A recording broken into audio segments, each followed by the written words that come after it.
Assalamualaikum warahmatullahi wabarakatuh. Perkenalkan, nama saya Rizka Mira Utami dengan NPM 2011-130, mahasiswa Fakultas Ekonomi dan Bisnis, Program Studi Manajemen.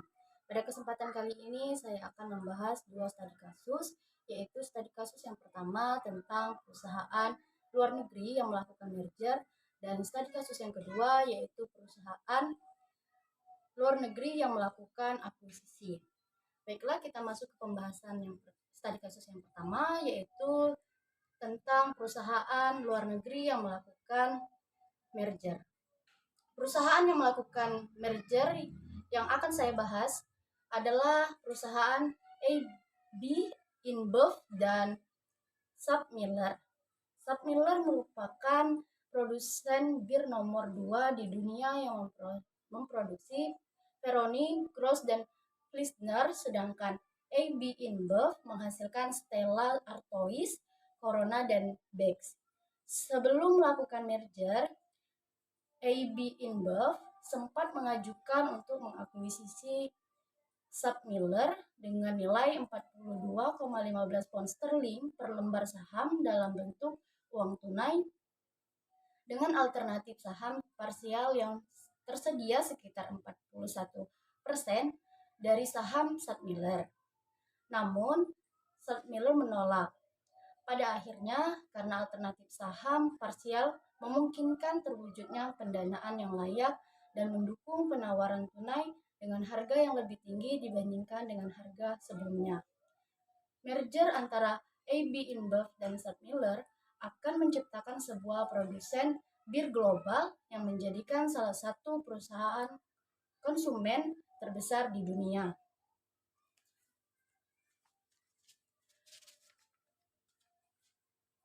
Sebagai perusahaan merger, grup ini akan menghasilkan pendapatan sebesar 60 miliar US dollar dan EBITDA sebesar 24 miliar US dollar. Hal ini akan memberikan pengaruh positif yang signifikan bagi konsumen, pemegang saham, karyawan, mitra bisnis, dan kedua perusahaan.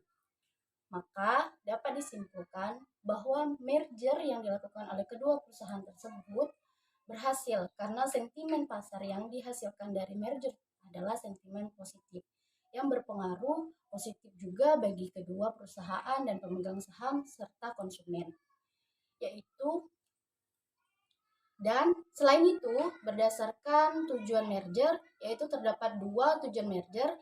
Tujuan merger yang pertama yaitu memperluas pasar, dan tujuan merger yang kedua adalah efisiensi operasional. Dalam kasus ini, kedua perusahaan fokus kepada tujuan merger yang pertama, yaitu memperluas pasar, dan terbukti berhasil karena merger tersebut menjadikan salah satu perusahaan produk konsumen terbesar di dunia. Baiklah, kita masuk ke pembahasan studi kasus yang kedua.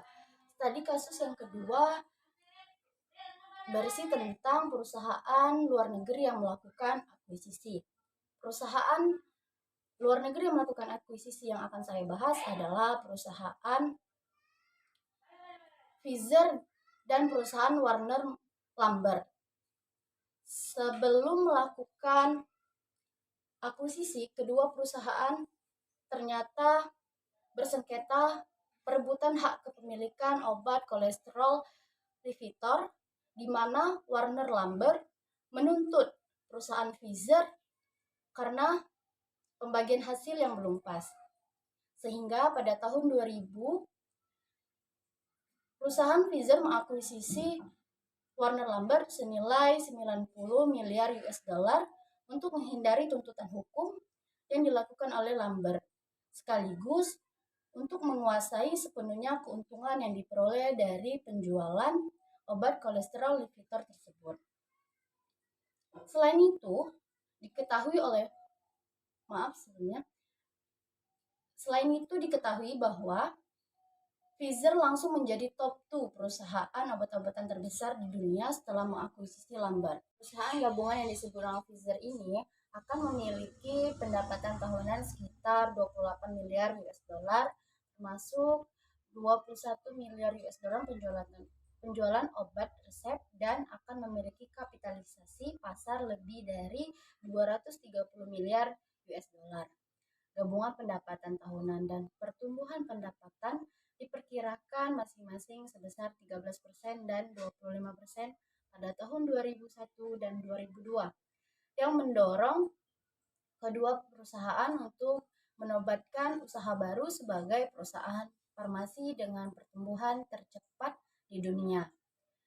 Pemegang saham Pfizer memiliki sekitar 61 dari perusahaan secara penuh, dan pemegang saham Warner Lambert akan memiliki 39%. Peluang luar biasa ini untuk pertumbuhan pendapatan tambahan berdasarkan penghematan biaya yang diantisipasi dan efisiensi sejumlah 1,6 miliar US dollar. Maka dapat disimpulkan bahwa akuisisi yang dilakukan Pfizer berhasil karena akuisisi yang dilakukan tepat sasaran serta keuntungan yang didapatkan Pfizer sangat banyak.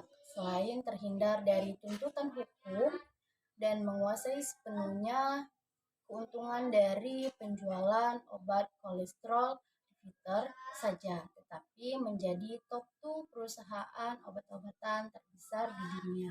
Selain itu, tujuan dari akuisisi ini tercapai, yaitu memperluas pasar atau market dari hasil menjadi top 2 perusahaan obat-obatan terbesar di Indonesia. Oke, terima kasih telah menonton video ini. Jika kalian punya saran atau pendapat lain, silakan tulis di kolom komentar. Jangan lupa like, comment, and subscribe. Thank you for watching.